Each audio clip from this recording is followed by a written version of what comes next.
आदाब। पिछले 4 सालों से ऐसे कई बड़े बड़े मुद्दे हैं जिनको लेके जम्मू कश्मीर में बहुत गर्मा गर्म बहस हो रही है। चाहे वो आर्टिकल 370 हो, नॉर्मलसी हो या इलेक्शंस हो।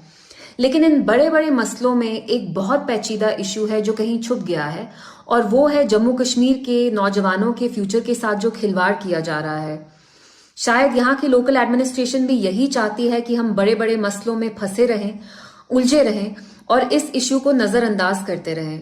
जहां पर भी यूथ होती है वो एक अलग ही जज्बे से आगे बढ़ना चाहती है, और हर एक माँ बाप की यही कोशिश होती है कि वो अपने बच्चों को बेहतर से बेहतर तालीम दे ताकि उनका मुस्तकबिल, उनका फ्यूचर ब्राइट हो।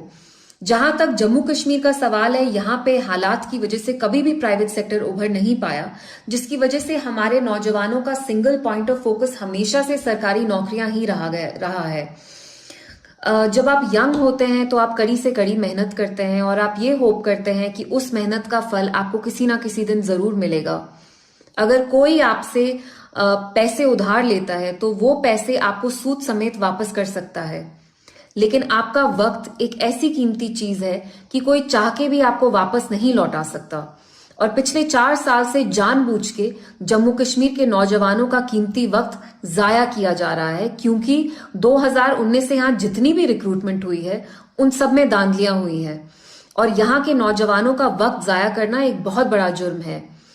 जो यहाँ का लोकल एडमिनिस्ट्रेटिव जेकेएस कैडर भी है, उन ऑफिसर्स को भी 2019 के बाद बिल्कुल साइडलाइन किया गया है। तो क्या हम ये समझे कि रिक्रूटमेंट में भी जो धांधलियां की जा रही हैं वो जानबूझ के किए जा रही हैं ताकि जम्मू कश्मीर का नौजवान बेबस, बेरोजगार होके, परेशान होके ड्रग्स और डिप्रेशन की तरफ चला जाए। पिछले 10 महीने से जेई और सब इंस्पेक्टर के रिजल्ट्स भी डिक्लेयर नहीं किए जा रहे। पहले से ही यहाँ के नौजवान बार बार उसी इम्तिहान के लिए पढ़ते हैं, उसको पास करते हैं। ऊपर से 4 साल से फिजिकल फिटनेस टेस्ट प्रूव करना उनके लिए मुश्किल ही नहीं, उनके ऊपर एक बहुत बड़ा जुल्म है। जहां तक सियासत का सवाल है तो इलेक्शंस होते रहेंगे, सरकारें आएंगी, सरकारें जाएंगी, लेकिन जम्मू कश्मीर के नौजवानों का जो वक्त जाया हो रहा है वो आखिर कौन वापस लौटाएगा। आदाब। पिछले 4 सालों से ऐसे कई बड़े बड़े मुद्दे हैं जिनको लेके जम्मू कश्मीर में बहुत गर्मा गर्म बहस हो रही है। चाहे वो आर्टिकल 370 हो, नॉर्मलसी हो या इलेक्शंस हो। लेकिन इन बड़े बड़े मसलों में एक बहुत पेचीदा इशू है जो कहीं छुप गया है, और वो है जम्मू कश्मीर के नौजवानों के फ्यूचर के साथ जो खिलवाड़ किया जा रहा है। शायद यहाँ की लोकल एडमिनिस्ट्रेशन भी यही चाहती है कि हम बड़े बड़े मसलों में फंसे रहें, उलझे रहें और इस इश्यू को नजरअंदाज करते रहें। जहां पर भी यूथ होती है वो एक अलग ही जज्बे से आगे बढ़ना चाहती है, और हर एक माँ बाप की यही कोशिश होती है कि वो अपने बच्चों को बेहतर से बेहतर तालीम दे ताकि उनका मुस्तकबिल, उनका फ्यूचर ब्राइट हो। जहां तक जम्मू कश्मीर का सवाल है, यहाँ पे हालात की वजह से कभी भी प्राइवेट सेक्टर उभर नहीं पाया, जिसकी वजह से हमारे नौजवानों का सिंगल पॉइंट ऑफ फोकस हमेशा से सरकारी नौकरियां ही रहा है। जब आप यंग होते हैं तो आप कड़ी से कड़ी मेहनत करते हैं और आप ये होप करते हैं कि उस मेहनत का फल आपको किसी ना किसी दिन जरूर मिलेगा।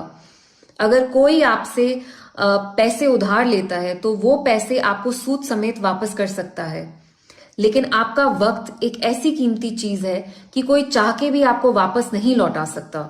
और पिछले 4 साल से जानबूझ के जम्मू कश्मीर के नौजवानों का कीमती वक्त जाया किया जा रहा है, क्योंकि 2019 से यहाँ जितनी भी रिक्रूटमेंट हुई है उन सब में धांधलियां हुई हैं, और यहाँ के नौजवानों का वक्त जाया करना एक बहुत बड़ा जुर्म है। जो यहाँ का लोकल एडमिनिस्ट्रेटिव जेकेएस कैडर भी है, उन ऑफिसर्स को भी 2019 के बाद बिल्कुल साइडलाइन किया गया है। तो क्या हम ये समझे कि रिक्रूटमेंट में भी जो धांधलियां की जा रही हैं वो जानबूझ के किए जा रही हैं ताकि जम्मू कश्मीर का नौजवान बेबस, बेरोजगार होके, परेशान होके ड्रग्स और डिप्रेशन की तरफ चला जाए। पिछले 10 महीने से जेई और सब इंस्पेक्टर के रिजल्ट्स भी डिक्लेयर नहीं किए जा रहे। पहले से ही यहाँ के नौजवान बार बार उसी इम्तिहान के लिए पढ़ते हैं, उसको पास करते हैं। ऊपर से 4 साल से फिजिकल फिटनेस टेस्ट प्रूव करना उनके लिए मुश्किल ही नहीं, उनके ऊपर एक बहुत बड़ा जुल्म है। जहां तक सियासत का सवाल है तो इलेक्शंस होते रहेंगे, सरकारें आएंगी, सरकारें जाएंगी, लेकिन जम्मू कश्मीर के नौजवानों का जो वक्त जाया हो रहा है वो आखिर कौन वापस लौटाएगा।